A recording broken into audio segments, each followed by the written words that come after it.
నిన్న నేపాల్ టిబెట్ బార్డర్లో వచ్చిన ఫ్లడ్స్ గత 50-60 సంవత్సరాల్లో ఎప్పుడూ చూడని విధంగా అతి ప్రమాదకరంగా ఉన్నాయి. వీటిని చూసి ఎన్విరాన్మెంట్ని స్టడీ చేసే వాళ్ళే ఆశ్చర్యపోయారు.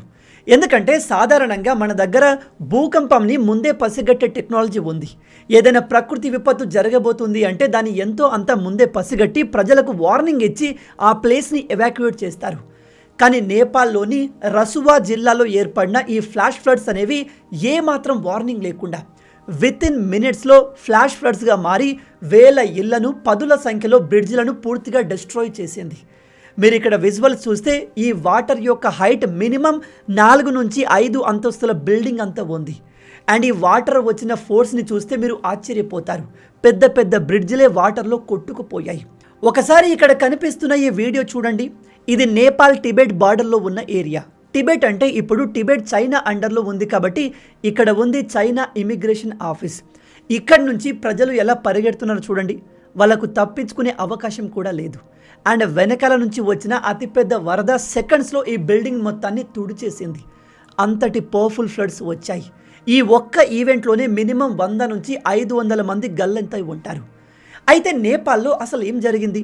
ఎప్పుడూ చూడని విధంగా ఇంతటి భయంకరమైన ఫ్లడ్స్ ఎందుకు వచ్చాయి? ఇది చైనా బార్డర్ ఏరియాలో చేస్తున్న కన్స్ట్రక్షన్ వల్ల వచ్చిందా, లేదా గ్లోబల్ వార్మింగ్ కారణంగా వచ్చిందా? అసలు హిమాలయాస్లో ఏం జరుగుతుంది? ఈ వరదలు వచ్చే ముందు అమెరికా ఈ ఫ్లడ్ స్టార్ట్ అయిన ప్రాంతంలో భూకంపం వచ్చింది అని ఎందుకు చెప్తుంది? ఈ అన్ని విషయాలు మనం ఈ వీడియోలో డీటెయిల్గా డిస్కస్ చేద్దాం. ముందుగా మీరు మ్యాప్లో చూసినట్టయితే నేపాల్కి నార్త్ భాగంలో ఉన్న ఈ ప్రాంతాన్ని రసువా అంటారు. ఇది కంప్లీట్గా రసువా డిస్ట్రిక్ట్. ఇక్కడి నుంచి నేపాల్ చైనా ట్రేడ్ జరుగుతుంది. మళ్ళీ చెప్తున్నాను, నేపాల్కి చైనాకి డైరెక్ట్గా బార్డర్ లేదు. నేపాల్కి టిబెట్కి ఉంది. కానీ ఇప్పుడు టిబెట్ చైనా కంట్రోల్లో ఉంది కాబట్టి చాలామంది టిబెట్ని చైనా అని అంటారు. అండ్ ప్రజెంట్ టిబెట్లో గవర్నెన్స్ మొత్తాన్ని చైనాయే మేనేజ్ చేస్తుంది. నిన్న ఉదయం 8 నుంచి 9 గంటల సమయంలో అమెరికా ఈ రసువా డిస్ట్రిక్ట్ పైన ఉన్న హిమాలయన్ గ్లేషియర్స్లో, అంటే మంచు పర్వతాలు ఉన్న ప్రాంతంలో 4 మ్యాగ్నిట్యూడ్తో ఒక భూకంపం వచ్చినట్టు గుర్తించారు. అండ్ సరిగ్గా 1 గంట తర్వాత ఈ ప్రాంతంలో ఒక నది ఉంది. దాని పేరే బోటే ఖోషే నది.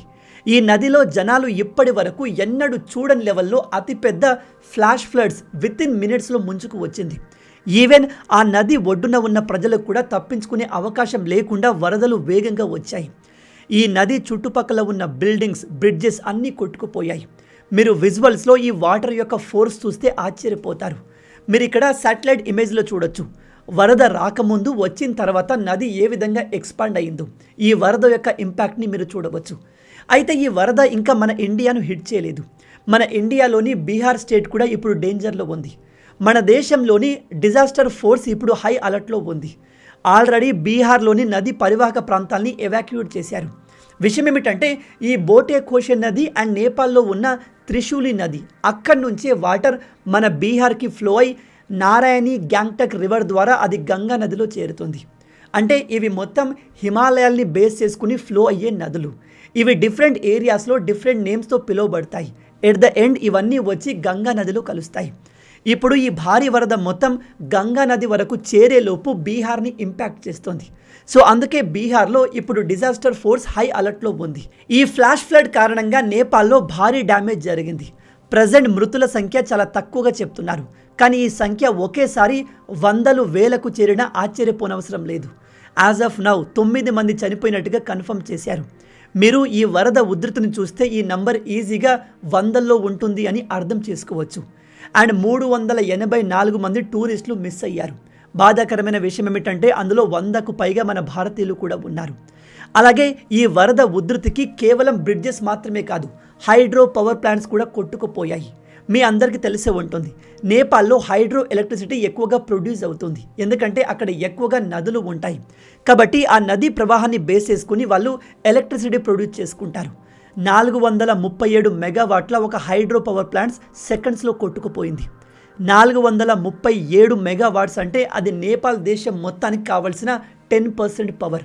ఇప్పుడు నేపాల్ 10% పవర్ని కోల్పోయింది. అది ఖచ్చితంగా ఆ దేశ ఇండస్ట్రీస్ని, ఆ దేశ డెవలప్మెంట్ని ఇంపాక్ట్ చేస్తుంది. ఇక ఇప్పుడు అసలు విషయం, ఈ వరదలు ఎందుకు వచ్చాయో డిస్కస్ చేద్దాం. సైంటిస్టుల ప్రకారం గ్లేషియర్ లేక్ అవుట్ బర్స్ట్ జరిగింది. మీ అందరికీ తెలిసే ఉంటుంది. నేపాల్ చాలా వరకు మంచు పర్వతాల కింద ఉంటుంది. మంచు పర్వతాలు మెల్లమెల్లగా కరుగుతూ ఆ వాటర్ అంతా ఒక ప్రాంతంలో స్టోర్ అవుతుంది. హిమాలయ పర్వతాల కింద నేపాల్ ఉంటుంది. నేపాల్ సిటీస్, విలేజెస్ ఉంటాయి. హిమాలయ పర్వతాల్లో ఎటువంటి మార్పు జరిగినా కింద ఉన్న నేపాల్ కంప్లీట్గా ఎఫెక్ట్ అవుతుంది. అందుకే మీరు గమనించండి, నేపాల్లో భూకంపాలు ఇలాంటి వరదలు తరచూ వస్తుంటాయి. కానీ ఇంత పెద్ద లెవెల్లో వరద రావడం ఇదే మొదటిసారి.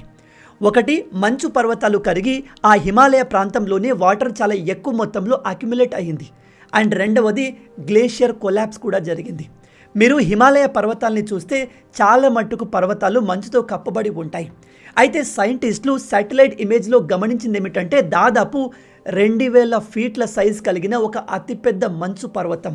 దీని మీటర్లో చెప్పాలి అంటే 610 మీటర్లు, 1/2 కిలోమీటర్ కన్నా ఎక్కువ సైజులో ఉన్న ఒక అతిపెద్ద మంచు పర్వతం ఒక్కసారిగా కూలి కిందకి పడింది. అది దాదాపు కిలోమీటర్ కిందకు జారి అక్కడ అక్యుములేట్ అయి ఉన్న వాటర్ మొత్తాన్ని డిస్టర్బ్ చేసింది.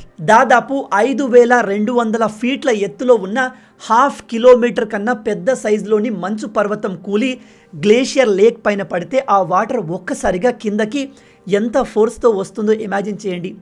అదే నేపాల్ టిబెట్ బార్డర్లో జరిగింది. దాంతో ఆ వాటర్ ఎవరు ఇమాజిన్ చేయని వేగంతో, స్పీడ్తో బోటే కోషే నది ద్వారా కిందకి ఫ్లో అవ్వడం మొదలుపెట్టింది. అండ్ ఈ ఫ్లాష్ ఫ్లడ్లో వాటర్ మాత్రమే కాదు, భారీ మొత్తంలో మట్టి, రాళ్ళు, రప్పలు, చెట్లు ఉంటాయి. సో అది వాటర్ యొక్క ఫోర్స్ని మరింత పెంచుతుంది. అండ్ ఇవన్నీ వేగంగా వచ్చి బ్రిడ్జెస్ని, డ్యామ్స్ని, హైడ్రో పవర్ ప్లాంట్స్ని తగిలినప్పుడు అవి తట్టుకోలేవు. అందుకే ఈ ఫ్లడ్ వచ్చిన ప్రాంతంలో ఉన్న నగరాలు, బ్రిడ్జెస్లు అన్నీ కొట్టుకుపోయాయి, ఏవి కూడా మిగల్లేదు. మరి ఇప్పుడు సడన్గా ఈ గ్లేషియర్ కొలాప్స్ ఎందుకు జరిగింది అంటే సైంటిస్టుల ప్రకారం దీనికి కారణం గ్లోబల్ వార్మింగ్ కూడా కావచ్చు. సాధారణంగా మంచు పర్వతాల్లో ఐస్ అనేది చాలా టైట్గా ప్యాక్ అయి ఉంటుంది. ఎప్పుడైతే గ్లోబల్ వార్మింగ్ అంటే వాతావరణం యొక్క టెంపరేచర్ పెరుగుతుందో మెల్లమెల్లగా ఈ ఐస్ లూజ్ అవుతుంది. లూజ్ అయిన ఐస్ ఎక్కువ కాలం ఎత్తులో ఉండలేదు, ఖచ్చితంగా కిందకి జారుతుంది. అదే ఇప్పుడు నేపాల్లో జరిగింది. అండ్ ఇక్కడ మనం వర్రీ అవ్వాల్సిన విషయం ఏమిటంటే హిమాలయాల్లో గ్లోబల్ వార్మింగ్ కారణంగా చాలా మార్పులు జరుగుతున్నాయి. రీసెంట్గా సైంటిస్టులు కొన్ని షాకింగ్ విషయాలు రివీల్ చేశారు. మీరు మన ఇండియా మ్యాప్ని చూస్తే నార్త్ నుంచి ఈస్ట్ వరకు హిమాలయాలు స్ప్రెడ్ అయి ఉంటాయి. హిమాలయాలకు ఇండియాకు మధ్య నేపాల్ ఉంటుంది. అయితే నార్త్ ఈస్ట్లో ఉన్న హిమాలయాస్ అండ్ సెంట్రల్లో ఉన్న హిమాలయాస్ మెల్లగా కరిగిపోతున్నాయి. అక్కడ ఉన్న హిమాలయ పర్వతాల సైజ్ తగ్గిపోతుంది. వీటి సైజ్ తగ్గుతుంది అంటే వేగంగా అక్కడి మంచు కరుగుతుంది అని అర్థం. మంచు కరిగినప్పుడు మనం ఇంతకు ముందు ఆ నదులపైన క్రియేట్ చేసిన బ్రిడ్జెస్ ఆ వాటర్ ఫ్లోని తట్టుకోలేవు. కాబట్టి ఇకపై ఇలాంటి ఫ్లడ్స్ రెగ్యులర్గా వస్తూ ఉంటాయి. అండ్ సైంటిస్టులు ఇచ్చిన ఇంకో వార్నింగ్ ఏమిటంటే హిమాలయ పర్వతాల్లో జరుగుతున్న టెక్టానిక్ ప్లేట్ మూవ్మెంట్ కారణంగా ఒక అతిపెద్ద భూకంపం వచ్చే అవకాశం ఉంది. ప్రజెంట్ హిమాలయాల అడుగు భాగంలో 8 మ్యాగ్నిట్యూడ్తో ఒక ఎర్త్ క్వేక్ రావాల్సి ఉంది. అది ఎప్పుడు వస్తుందో తెలియదు అని చెప్పారు. ఇక ఆ భూకంపం వస్తే ఎఫెక్ట్ కేవలం నేపాల్కే కాదు, మన ఇండియాకు కూడా భారీ మొత్తంలో ఉండబోతుంది. మొత్తంగా glacier lake outburst and glacier collapse ఈ 2 రీజన్స్ వల్ల అతిపెద్ద ఫ్లాష్ ఫ్లడ్స్ ఏర్పడ్డాయి. మరి దీని నుంచి తప్పించుకోవడం ఎలా బ్రదర్ అంటే దీన్ని ఆపడం సాధ్యమవ్వదు. ఈ ఫ్లడ్స్ వస్తాయని కాస్త ముందే మనం శాటిలైట్స్ని ఉపయోగించి పసిగట్టవచ్చు. అది తెలిసిన వెంటనే ఆ ఏరియాస్లో ఉన్న ప్రజల్ని ఎవాక్యుయేట్ చేయడం తప్ప వీటిని ఆపే అంత టెక్నాలజీ మన దగ్గర లేదు. ఈవెన్ చైనా దగ్గర కూడా లేదు. మనుషులు పొల్యూషన్ క్రియేట్ చేయడాన్ని ఎక్కడ ఆపట్లేదు. కాబట్టి గ్లోబల్ వార్మింగ్ ఇలాగే కంటిన్యూ అవుతుంది. అండ్ ఎర్త్ అట్మాస్ఫియర్ టెంపరేచర్ పెరిగిన కొద్దీ మంచు కరుగుతూనే ఉంటుంది.